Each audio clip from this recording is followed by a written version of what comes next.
Perkenalkan, nama aku Audrey Fitriani Koludin, mahasiswa Poltekkes Kemenkes Jakarta 3 dari Prodi D3 Kebidanan. Mungkin kakak sebelumnya boleh perkenalkan diri terlebih dahulu. Kenalin kalian, nama aku Syakila Nur Putri. Biasanya orang manggil itu ya Syakila.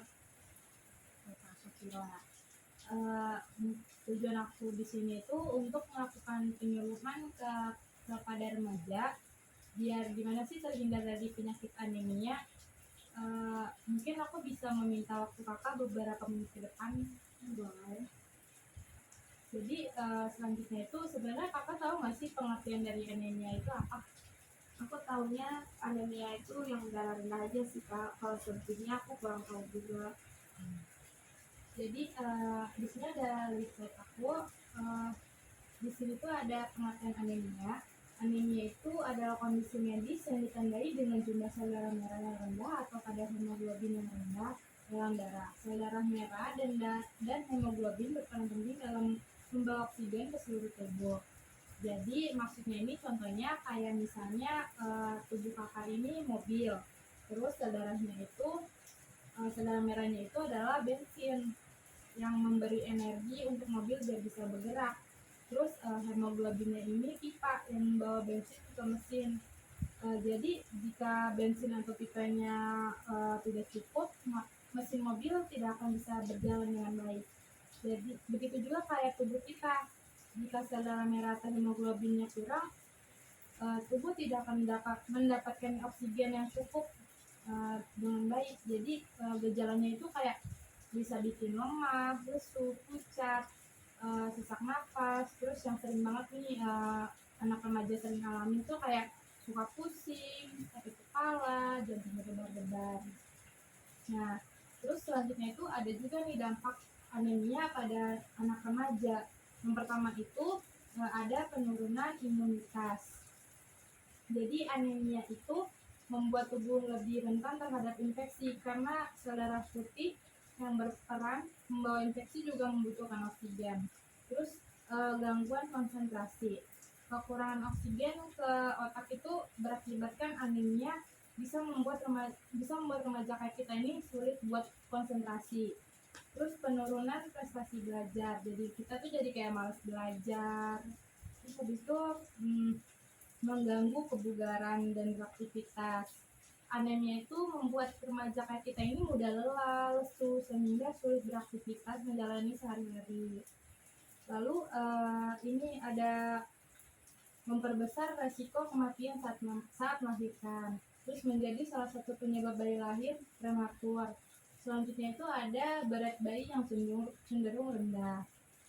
Jadi penting banget nih untuk kita anak remaja itu gimana sih cara kita biar mencegah anemia. Terus dampak-dampak yang buruk ini bagi kita, apalagi ini kayak dampak buruknya tuh buat bayi kita nantinya. Jadi tuh ada nih beberapa pencegahan dengan makan makanan yang bernutrisi untuk kita biar terhindar dari anemia. Yang pertama itu ada mengkonsumsi makanan yang tinggi zat besi. Contohnya itu kayak daging ayam, daging merah, daging sapi, terus telur, bayam, kangkung, buncis, brokoli, kentang, tahu, dan tempe. Terus kacang-kacangan seperti kacang kolang, kacang kedelai, kacang almond, makanan yang dikaya zat besi seperti roti, gandum, susu, dan sereal. Selanjutnya itu ada mengkonsumsi makanan yang mengandung vitamin C. Jadi tuh vitamin C itu kayak lemon, leci, pepaya, jambu biji, jeruk, brokoli, kiwi, melon, stroberi, tomat, paprika. Lalu yang ketiga ini ada mengkonsumsi makanan yang mengandung vitamin B12. Contohnya itu kayak sama aja kayak daging sapi, daging ayam, jeroan, terus ikan, termasuk kayak ikan sarden, ikan salmon, dan tuna, karang, susu, beserta produk olahannya seperti yogurt dan keju telur. Lalu yang keempat itu ada mengkonsumsi makanan mengandung asam folat seperti nasi sapi, telur, sayuran, berdaun hijau seperti brokoli, bayam, kacang-kacangan, termasuk kayak kacang polong dan kacang merah, terus pisang, pepaya, alpukat, jeruk. Nah, selanjutnya itu membatasi konsumsi kafein. Anak remaja kayak kita ini sering banget nih kayak minum kopi. Jadi tuh itu bisa banget kayak menimbulkan anemia pada kita. Selanjutnya ini ada beberapa poin penting yang menjadi manfaat gizi bagi tubuh manusia. Nggak hanya untuk mencegah anemia, gizi itu juga eh, sangat berpengaruh banget nih bagi tubuh kita, biar kita nggak gampang lelah, lesu, biar nggak merasa pusing. Jadi gizi itu sebagai penghasil energi tubuh, sebagai zat-zat pada makanan yang kita konsumsi oleh sistem pencernaan organ tubuh akan diolah hingga menghasilkan energi. Nah, makanya kita nih setelah makan tuh kita merasa jadi energinya lebih kuat gitu, kayak lebih berenergi lah pokoknya. Terus jadi kita tuh bisa melakukan aktivitas kita sehari-hari. Selanjutnya kakak apakah ada pertanyaan? Ada nih Kak, biasanya kan orang anak-anak remaja kayak aku gini ya kayak itu kan kurang suka makan makanan yang bernutrisi kayak sayur-sayuran. Dia kan lebih sering makanannya itu junk food seperti kayak hamburger, pizza kayak gitu ya kayak. Itu ada nggak sih Kak cara lain untuk pengobatannya? Ada kak.